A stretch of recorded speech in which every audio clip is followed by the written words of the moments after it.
Halo sahabat profesional, berjumpa kembali di channel YouTube saya, Jonathan Afonso, trainer profesional. Dalam serial video training tentang service excellence ini, saat ini saya akan sharing yaitu bagaimana membangun loyalitas pelanggan. Jadi tahap-tahap proses membangun loyalitas pelanggan Anda. Nah, oleh karena itu penting sekali bagi profesional untuk melakukan ini sahabat sekalian. Oleh karena itu saksikan video ini sampai selesai.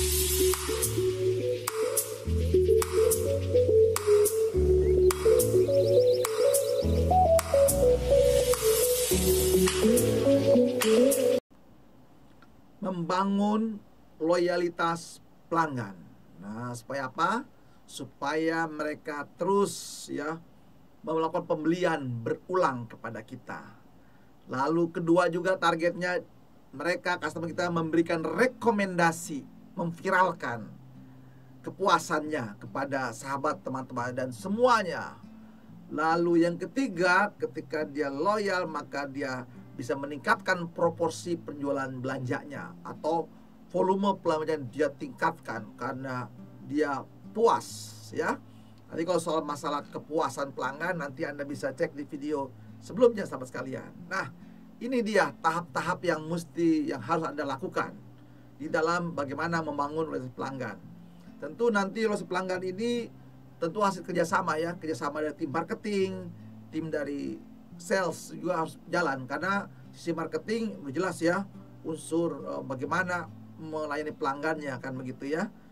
Dari yang tidak tahu menjadi tahu, dia tidak butuh menjadi butuh. Tentu dia aspeknya ke 4P itu, product, price, place, promotion, program-programnya. Tentu yang nanti supaya pelanggan Anda itu menjadi loyal dengan produk atau jasa Anda. Nah, tentu nanti dari tim sales bergeraknya adalah bagaimana dia bisa terus menjaga hubungan dan kepercayaan kepada pelanggan Anda, kan pelanggannya kan begitu ya. Berhubungan terus supaya di-maintain relasinya baik sehingga bisa mengenali dengan baik apa yang menjadi kebutuhan dan harapan dari pelanggan Anda. Nah, ini dia sahabat sekalian. Jadi loyalitas pelanggan itu banyak variabel dipengaruhi kan begitu ya. Yaitu pertama dari segi nilai. Value-nya apa sih? Begitu ya, dia loyal. Nah, orang banyak kan kalau dia memiliki kita karena harganya murah. Ingat, hanya salah satu soal harga. Nah, kalau bicara value berarti dia luas. Nah, value ini disebut namanya preferensi yang bersifat relatif. Nah, itu ya. Jadi nilai yang dianut, diyakini ketika dia puas begitu ya. Nanti unsurnya bisa menjadi pesan pelanggan, yaitu komparatif, personal, dan juga situasional sekali. Jadi tidak bisa dibandingkan karena value setiap orang tuh berbeda-beda kan begitu ya. Tentu kalau dia sudah kelas sosialnya udah di atas, ditawarin harga murah malah dia curiga sahabat sekalian ya. Jadi kita bicara di sini adalah value bukan lagi price, karena price itu salah satu, yang masih ada promosinya, kemudian placingnya juga menyangkut lainnya sahabat sekalian ya. Oleh karena saksikan video ini sampai selesai dan selalu ingat untuk subscribe, klik loncengnya, beri tanda like, kasih komen positif, lalu share video ini kepada sahabat-sahabat yang memerlukan pelatihan tentang service excellence, dan juga tentu saya lebih semangat untuk produksi video-video lainnya.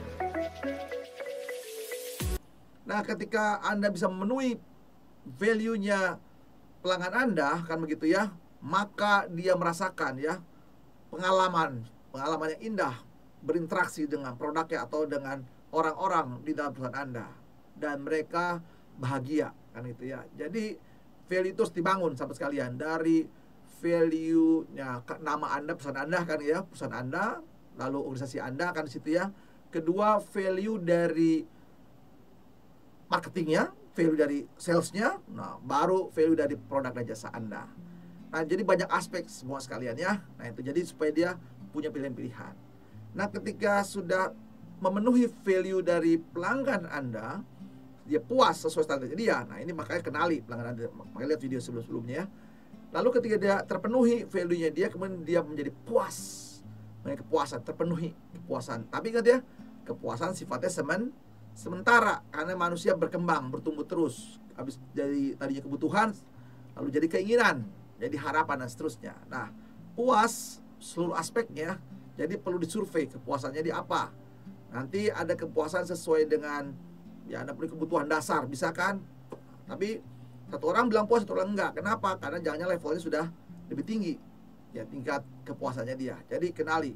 Tapi yang penting nilai yang dipahami oleh si pelanggan itu harus benar-benar kita pahami juga, supaya kita bisa memenuhi apa yang menjadi nilai dia. Ketika dia sudah nilai dapat semuanya, ini dia produkku dan membuat aku bahagia menggunakan produk dan jasa ini, dan dia puas. Ketika dia puas, ingat teman-teman, dia sementara ya, karena nilai itu berubah semua di sini. Nah, ketika dia puas, maka terjadilah di sini ketahanan dalam hubungan, retention hubungan ya, dengan produk Anda. Dia bisa terus memakai produk kita. Nah, baru dari sinilah mulai terjadi loyalitas pelanggan. Dia terus membeli dari kita. Nah, terus loyalitas ini bisa meningkatkan tadi apa? Penggunaan, volume, atau melakukan cross produknya, cross selling, dan seterus sama sekali. Nah, ini penting sekali. Jadi benar-benar harus membangun namanya loyalitas pelanggan mulai dari layanan Anda. Ya, sifatnya punya nilai yang sangat kuat dan sangat tinggi sekali. Jadi lakukan sahabat sekalian apa yang menjadi value Anda dan juga value customer Anda. Semoga video ini bisa menolong Anda, bisa memberikan Anda pengertian baru, dan semoga Anda lebih sukses. God bless you.